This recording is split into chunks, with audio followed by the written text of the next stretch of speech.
How do you know when your realtor is just bad? Basically, the realtor sucks. I'm a loan officer and I talk to a lot of people, and sometimes somebody will call me and I'll talk to them for a little bit and they'll explain to me their process, how they're coming to me. Normally, they found me through some type of program or that somebody referred them to me.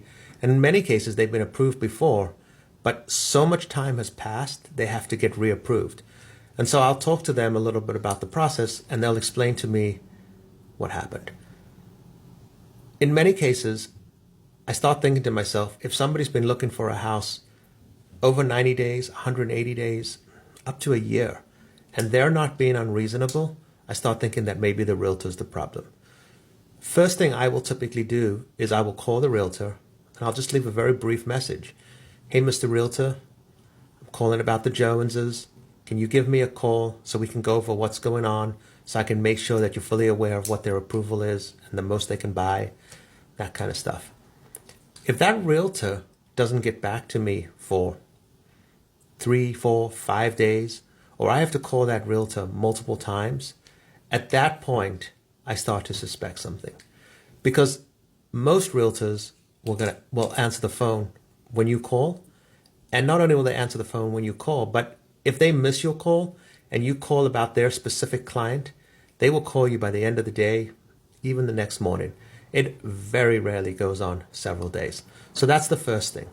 But then when I talk to the realtor and I start asking them about the process, sometimes they'll start explaining to me how difficult the borrower is.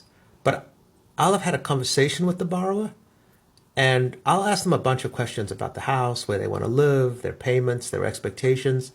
And I'm pretty good at evaluating the situation. I can be wrong sometimes, but in most cases, when the realtor disconnects from the borrower and the borrower is being very reasonable about their expectations, I start thinking it's the realtor.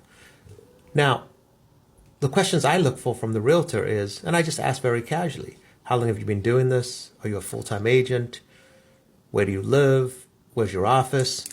So why I'm asking these questions is, if somebody's not a full-time agent, they're going to have to take you out only during the times that they're not working at their regular job. That's really, really important, because if a house comes on the market, you need to go see it immediately, not on Thursday when they have off, or in the evening a couple days from now, or on the weekend. The other thing is, if your realtor lives really, really far away from the market that you want to buy, it is very, very difficult for them to get in the car to take you to a house. So unless you express really strong enthusiasm for that house, they're not going to want to drive that far. They're going to actually be reluctant and maybe give you reasons not to see that house, or maybe push you off to another realtor in that office that lives closer to see that house. But walking a house with an experienced realtor is super important, because they can explain to you what they think about the house, give their opinion about the space, the flow of the house, the rooms, just give you a lot of feedback that's really invaluable. And if a realtor has been doing transactions for many years, 10, 15 years, even 5 years, they've been through this process again and again and again. And so you need their opinion to help you form like good expectations and make sure this house is for you or it's not for you.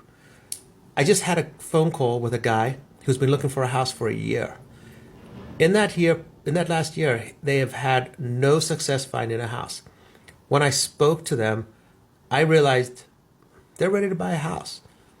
I asked who the agent was. The agent hadn't spoken to them in several months. I suggested that maybe they find somebody that was more engaged with them than this agent. They asked me for some suggestions. I gave them a suggestion of an agent. The next day, they were out looking at houses. And the day after that, they were under contract. Now, you can't tell me that that initial agent wasn't part of the problem. Maybe the borrower had a pivotal moment and decided to buy right then and there. I don't know.